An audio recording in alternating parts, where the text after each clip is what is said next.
Assalamualaikum warahmatullahi wabarakatuh. Baik, Allah Subhanahu wa taala, tidak apa masih bergerak sebentar di sini. Yang penting kita sudah tahu inilah yang dinamakan Jabal Sur. Nah ini. Jadi ini adalah tempat transitnya Rasulullah sebelum berangkat hijrah dari kota Mekah ke kota Madinah. Mari kita lanjutkan sejarahnya. Jadi ketika di malam hari, ketika Rasulullah sudah mengajak Sayyidina Abu Bakar Siddiq, Rasulullah juga memerintahkan Sayyidina Ali bin Abi Thalib untuk tidur di atas ranjangnya di dalam rumahnya. Tuh, yang pertama Rasulullah mengajak Sayyidina Abu Bakar Siddiq. Yang kedua, Rasulullah memerintahkan Sayyidina Ali bin Abi Thalib untuk tidur di atas ranjangnya di dalam rumahnya. Itu tujuannya kan untuk mengabui pemuka-pemuka orang kafir Quraisy atau pemuda-pemuda orang kafir Quraisy. Dan ketika di malam hari, rumah Rasulullah itu dikelilingi oleh pemuda-pemuda orang kafir Quraisy yang dijanjikan oleh pemuka-pemuka orang kafir Quraisy, apabila kamu bisa membunuh Muhammad, akan aku kasih 100 unta. Jadi itulah hadiahnya. Apabila ada yang bisa membunuh Muhammad, aku beri 100 unta. Itu. Jadi di malam hari rumahnya Rasulullah itu sudah dikelilingi oleh pemuda-pemuda orang kafir Quraisy yang ingin membunuh Rasulullah. Dan ketika di malam hari Rasulullah memerintahkan Sayyidina Ali untuk tidur di atas ranjangnya di kamarnya, dan setelah itu Rasulullah ingin keluar dari pintu belakang rumahnya. Jadi ketika Rasulullah ingin keluar dari pintu belakang rumahnya, Rasulullah mengambil pasir dan Rasulullah mengucapkan Surat Yasin ayat 9, "Waja'alna min baini aydihim saddaw wa min khalfihim saddan fa ansaynahum fahum la yubsirun." Itu atas pertolongan Allah Subhanahu wa taala, Rasulullah menaburkan pasir dan mengucapkan Surat Yasin ayat 9, itu yang artinya telah aku beri penghalang di depan wajahnya orang kafir Quraisy dan juga di belakangnya orang kafir Quraisy. Itu artinya Surat Yasin ayat 9. Jadi Allah Taala telah memberikan penghalang di depan mukanya orang kafir Quraisy, juga di belakangnya mukanya orang kafir Quraisy. Dan di mana ketika Rasulullah menaburkan pasir tersebut, orang-orang atau pemuda-pemuda orang kafir Quraisy tersebut tertidur. Jadi ketika Rasulullah keluar dari pintu belakang rumahnya, pemuda-pemuda orang kafir Quraisy ini sudah tertidur. Jadi keluarlah Rasulullah menuju ke rumahnya Sayyidina Abu Bakar As-Siddiq. Dan setelah itu, setelah mengunjungi Sayyidina Abu Bakar, Rasulullah itu menuju ke arah selatan. Sedangkan kota Madinah berada di utara, tapi Rasulullah ke arah selatan, yaitu menuju ke Jabal Sur ini. Dan barusan kita turun menuju ke Jabal Sur.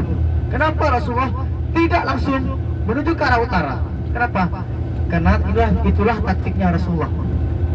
Kalau Rasulullah langsung menuju ke arah utara, melewati jalan utama menuju kota Madinah, pasti Rasulullah sudah ditangkap oleh pemuda-pemuda orang kafir Quraisy.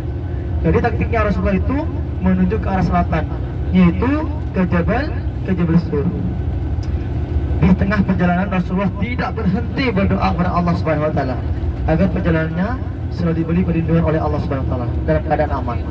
Sesampainya di Jabal Sur, Rasulullah mendaki ke atas Jabal Sur bersama Sayyidina Abu Bakar As-Siddiq. Sesampainya di atas, Rasulullah bersama Sayyidina Abu Bakar As-Siddiq menemukan gua yang sangat kecil. Guanya sangat kotor, tidak pernah ditempati oleh orang. Dan ketika Rasulullah ingin masuk ke dalam, Bapak Ibu, itu dilarang oleh Sayyidina Abu Bakar As-Siddiq. Saking cintanya Sayyidina Abu Bakar kepada Rasulullah, takutnya Rasulullah ketika masuk ke dalam, itu takutnya ada hewan buas atau hewan beracun. Ketika Rasulullah mau masuk ke dalam, Sayyidina Abu Bakar berkata, "Ya Rasulullah, ini gua tidak pernah ditempati oleh orang. Guanya sangat kotor, takutnya ada hewan buas ya Rasulullah." "Ya Rasulullah, jika engkau yang wafat Rasulullah dimakan hewan buas, seluruh umat Islam sedunia akan menangis.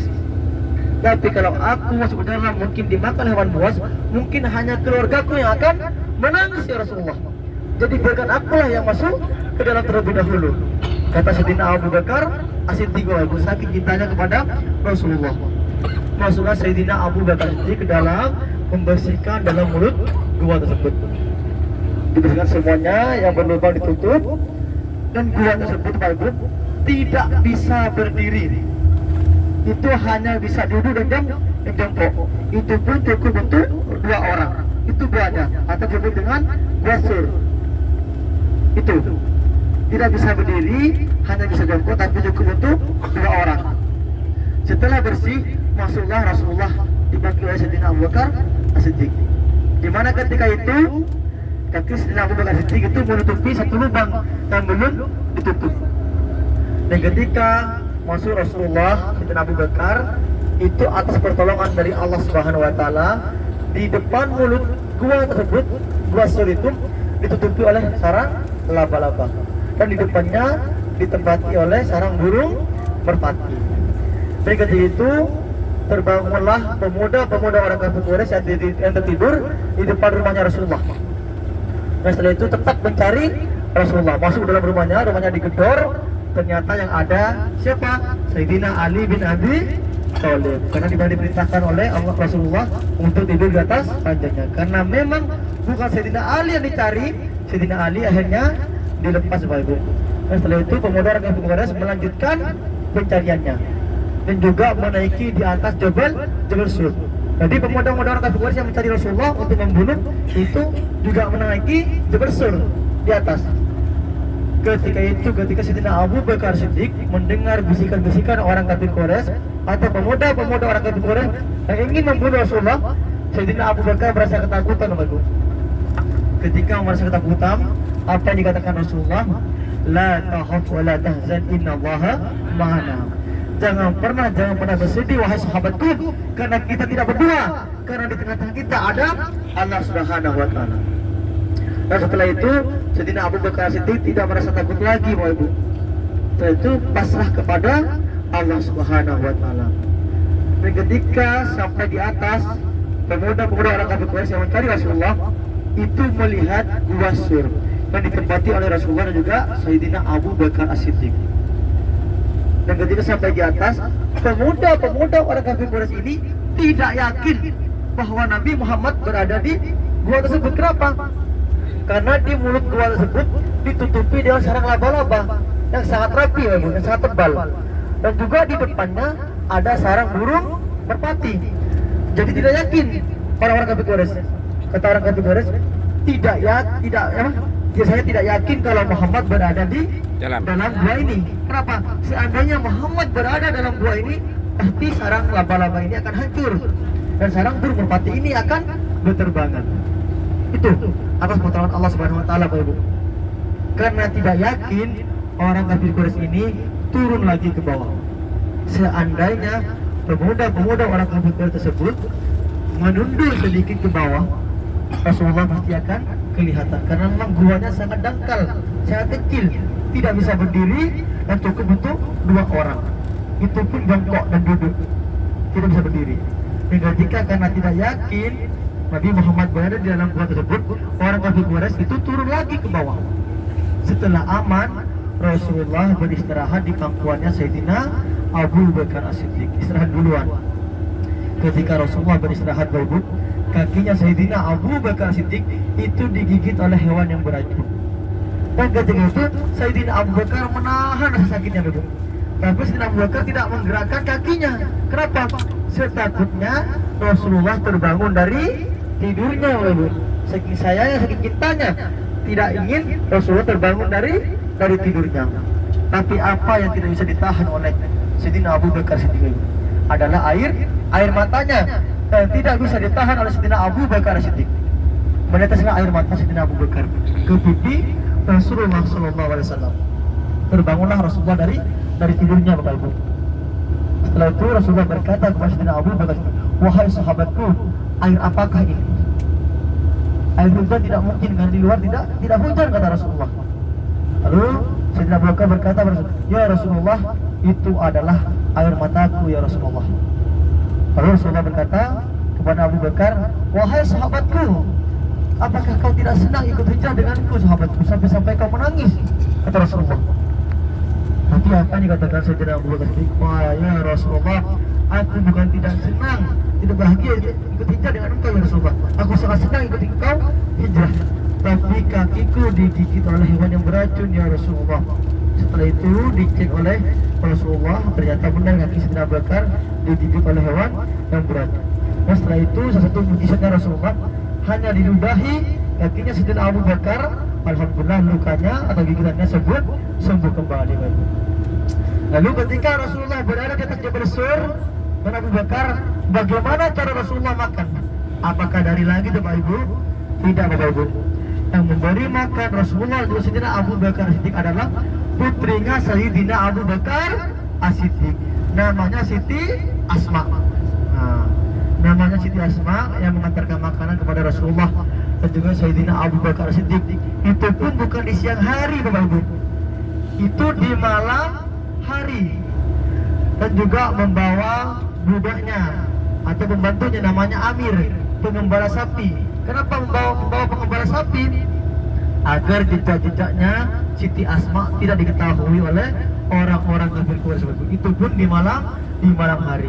Kalau Siti Asma tidak membawa pengembala sapi, pembantunya, takutnya jejak kakinya Siti Asma diketahui oleh orang-orang kafir Quraisy. Tapi kalau membawa sapi, pasti jejaknya bercampur dengan sapi. Jadi yang mengasih makan, Rasulullah memberi makan ke atas adalah Siti Asma. Terus siapa yang menjadi mata-matanya di bawah? Untuk menjadi mata-mata, apakah di kota Mekah mulai aman, seperti apa keadaannya siapa? Yaitu putranya Sayyidina Abu Bakar As-Siddiq, namanya Abdullah bin Abu Bakar. Yaitu beliau menjadi mata-mata di bawah melihat keadaan di kota Mekah, mencari info. Setelah mendapat info itu langsung diberitahu kepada Rasulullah juga Sayyidina Abu Bakar As-Siddiq di atas Jabal Sur. Ketika sudah mulai aman keadaan di kota Mekah, dia seperti hari pertama, laporlah Abdullah bin Abu Bakar ke Rasulullah ke atas bahwa di kota Mekah mulai aman. Setelah itulah Rasulullah berangkat menuju ke kota Madinah. Jadi Rasulullah selama 3 hari 3 malam berada di atas Jabal Sur. Jadi Rasulullah itu transit di Jabal Sur selama 3 hari 3 malam di dalam gua Sur. Karena sudah mulai aman, Rasulullah mulai berangkat dari Jabal Sur dari kota Mekah ke kota Madinah. Karena Rasulullah tidak melewati jalan utama menuju kota Madinah, tapi Rasulullah melewati pesisir pantai Laut Merah lewat samping. Dan Rasulullah memakai jasa penunjuk jalan, namanya Abdullah bin Uraikid. Dia yang menjadi penunjuk jalannya Rasulullah ke kota Madinatul Munawwarah. Rasulullah berjalan dari kota Mekah ke kota Madinah kurang lebih satu minggu sampai ke kota Madinatul Munawwarah. Itulah sejarah dari Jabal Sur, tempat transitnya Rasulullah. Itulah sejarah Rasulullah dari kota Mekah ke kota Madinah. Rasulullah sebelum kota Madinah masih menginap 3 hari 3 malam di Jabal Sur. Berikut Allah Subhanahu Wa Taala, sekarang kita ini akan masuki Arafah, tempat wukuf. Nah, ini sebelah kanan ada tulisan Arafah start here. Berarti kita akan masuki kawasan Arafah. Dan di dalam Arafah ada yang namanya Jabal Rahmah. Jabal itu artinya gunung, Rahmah itu artinya kasih sayang. Jadi namanya gunung kasih sayang. Di mana dipercaya bahwa di Jabal Rahmah inilah dipertemukan kembali Nabi Adam dan juga Siti Hawa. Di mana setelah melanggar apa diperintahkan oleh Allah Subhanahu, jangan pernah mendekati pohon atau buah itu buah khaldi. Tapi setan menggoda Siti Hawa, akhirnya Siti Hawa menggoda Nabi Adam. Kedua-duanya makan buah yang dilarang oleh Allah Subhanahu Wa Taala. Karena melanggar apa diperintahkan oleh Allah Subhanahu Wa Taala, Siti Hawa juga Nabi Adam dikeluarkan dari surga, diturunkan ke dunia. Nabi Adam diturunkan ke India, Siti Hawa diturunkan di kota Jeddah. Makanya Jeddah itu artinya nenek. Nah, setelah ratusan tahun terpisah Bapak Ibu, Nabi Adam selalu memohon kepada Allah Subhanahu, selalu berdoa kepada Allah Subhanahu Wa Taala. Apa doanya Nabi Adam? Itu doanya, Rabbana zalamna anfusana wa illam taghfir lana wa tarhamna lanakunanna minal khasirin. Itu doanya Nabi Adam yang selalu dipanjatkan oleh Adam kepada Allah Subhanahu Wa Taala. Dan alhamdulillah doa tersebut dijawab oleh Allah Subhanahu Wa Taala. Setelah ratusan tahun akhirnya dipertemukan kembali di kota Mekah, tepatnya di Jabal Rahmah. Nanti ada tugu putih di atasnya Jabal Rahmah. Disitulah dipercaya Nabi Adam dipertemukan dengan Siti Hawa setelah ratusan tahun, Bapak Ibu. Nah sekarang kita sudah memasuki kawasan Arafah atau tempat wukuf. Nah, di mana kita ini sekarang sudah memasuki ke tempatnya haji, rukun-rukunnya haji. Arafah. Di mana jemaah haji itu ke Arafah pada tanggal 8 hari tarwiyah. Di mana jemaah haji ada yang mengambil sunnah tarwiyah, ada yang tidak mengambil. Yang tidak mengambil langsung menuju ke Arafah. Di mana hari Arafah tersebut tanggalnya tanggal 9 Dzulhijjah, waktunya setelah salat zuhur sampai dengan terbenamnya matahari. Itulah dinamakan hari Arafah. Di mana hari Arafah ini, Ibu, hari yang sangat mulia. Di mana kalau malam ada malam Lailatul Qadar, tapi kalau siang ada hari Arafah itu. Di mana di hari Arafah ini banyak kemuliaan atau keutamaan. Di mana di hari Arafah tersebut kalau kita berdoa tempatnya di Arafah, tempatnya tanggal 9 Dzulhijjah, waktunya setelah salat zuhur sampai dengan terbenamnya matahari. Disitulah tempat diijabahnya doa. Insya Allah kalau kita berdoa di hari Arafah, tempatnya di Arafah setelah salat zuhur, insya Allah dosa-dosa kita akan diampuni oleh Allah SWT. Insya Allah doa kita akan dijawab oleh Allah SWT. Di mana di hari Arafah ini Allah SWT banyak membebaskan umatnya dari siksaan api neraka. Dan di mana ketika kita tidak wukuf di Arafah, kita tidak haji, kita disunahkan untuk puasa Arafah. Apa keutamaan puasa Arafah, Ibu? Yaitu 2 tahun dosa kita akan diampuni oleh Allah Subhanahu wa taala. 1 tahun sebelum kita puasa akan diampuni oleh Allah Subhanahu wa taala. 1 tahun setelah puasa dosa kita akan diampuni oleh Allah Subhanahu wa taala. Jadi tempat wukuf adalah di sebelah kanan kita ini. Nah, tapi tendanya dilepas. Tapi sekarang sudah tinggal kerangkanya yang belum sebagian dilepas. Nah, ini sebelah kanan, Ibu, sebelah kiri. Nah, ini kerangkanya, tendanya jemaah haji ketika wukuf di Arafah. Al-Hajju Arafah. Jemaah haji wajib wukuf di Arafah dalam keadaan apapun. Mau sakit, mau koma, tetap wukuf di Arafah. Dibawa sama ambulannya, Bapak. Karena orang haji wajib wukuf di Arafah. Apabila tidak wukuf di Arafah, hajinya tidak sah. Makanya ketika bulan haji di hari Arafah itu banyak ambulan yang masuk ke Arafah. Itu orang-orang yang sakit, Bapak. Jadi jemaah haji itu wajib melaksanakan wukuf di Arafah. Tidak bisa diganti dengan kamu. Tidak bisa dibatalkan, tidak bisa. Harus orangnya. Harus orang yang ada di Arafah. Nah, ini sebelah kiri, ini pohon yang namanya pohon Soekarno. Kenapa? Karena ketika presiden kita ke sini itu memberi hadiah kepada kerajaan Saudi, ditanamlah di sini. Nah, ini sekarang ada di sebelah kanan kiri kita ini. Namanya pohon Soekarno karena yang menanam adalah Presiden Soekarno. Ini kenang-kenangan. Ini pahit, Pak, pohon ini. Sangat pahit. Di rumah saya dijadikan jamu gatal-gatal. Karena saking pahitnya ini. Di rumah saya namanya Madura Nimpe. Nah, itu untuk gatal-gatal. Nimpe. Itu ulat mati semua kata orang tua kita. Itu saking pahitnya. Seperti korengan itu, Pak, gatal-gatal tangan, itu dikasih itu diminum dan juga dikasih urap. Itu bisa menyembuhkan, Pak, kata orang tua kita. Nah, di sini tempat wukuf di sebelah kanan kita, kanan kiri inilah tempat wukuf. Jadi wukuf itu dimulai tanggal 9 Dzulhijjah, waktunya setelah sholat zuhur sampai dengan terbenamnya matahari. Apa yang dilakukan orang wukuf, Bapak Ibu? Wukuf artinya berdiam diri, tidak keliling-keliling, muter-muter. Kita tetap berada dalam tenda, mendengarkan khutbah Arafah, mendengarkan tausiah dari pembimbing, dan juga berzikir, berselawat, bertalbiyah, memperbanyak doa. Karena di hari tersebut Allah SWT insya Allah bisa mengabulkan doa-doa kita. Karena hari tersebut adalah hari yang paling mulia, hari yang paling mustajab. Karena waktunya sangat singkat. Tanggal 9 Dzulhijjah waktunya setelah sholat zuhur sampai dengan terbenamnya matahari. Itu waktu wukuf. Nah, Dan di mana ketika Rasulullah melaksanakan haji wada, haji perpisahan, Rasulullah wukufnya tepat di hari Jumat. Makanya ketika wukufnya di hari Jumat dinamakan haji akbar.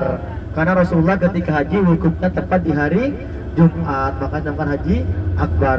Dan banyak lagi sejarah yang belum, insyaallah nanti ketika naik lagi di bis akan saya terangkan sejarah ketika Rasulullah di Jabal Rahmah atau di Arafah ketika wukuf Bapak Ibu. Nah, sekarang kita ini sudah sampai di perkiran. Kepada Bapak Ibu yang mau turun silahkan topi dipakai, kacamata dipakai, kalau ada payung dipakai. Dan nanti ketika ada orang yang mau foto pakai jasa jangan mau Bapak Ibu. Nanti itu diminta uang yang banyak, usahakan pakai habis sendiri atau habis teman. Usahakan ketika kita mau ke Jabal Rahmah, mau ke sana jangan belanja dulu. Kita usahakan ke Jabal Rahmah dulu, kita ambil foto, kita lihat seperti apa sih Jabal Rahmah, seperti apa sih tubuhnya Jabal Rahmah. Yang dipercaya tempatnya bertemunya Nabi Adam dan juga Siti Hawa. Nah, sekarang sangat panas. Nah, usahakan mungkin kita hanya foto-foto, kita melihat seperti apa Jabal Rahmah. Setelah itu mungkin kita akan naik lagi ke bis karena waktunya sangat mepet. Usahakan kita semuanya kumpul. Jamnya berapa? Jamnya mungkin tidak bisa tentukan kita, Pak. Usahakan kita setelah foto-foto lihat keadaan, kita tahu langsung balik kita ke bis. Karena sudah jam 11 kurang. Nah, usahakan kita jangan naik ke atas karena waktunya sangat mepet, Bapak Ibu. Lebih baik kita mengejar yang wajibnya aja, umrahnya aja dibandingkan kita naik ke Jabal Rahmah. Lebih penting kita melaksanakan ibadah umrah. Takutnya kita mikotnya melewati waktu zuhur. Nah, takutnya kita umrahnya juga kemalaman. Apalagi kita masih ada tawaf wada nanti subuh. Ayo Habibi. Oke Bu. Oke. Intahina? Masih aja. Mungkin asar wala isrin lagi ya. Baik Pak. Mari Bapak Ibu yang mau turun semuanya kita turun. Assalamualaikum warahmatullahi wabarakatuh. Jam berapa?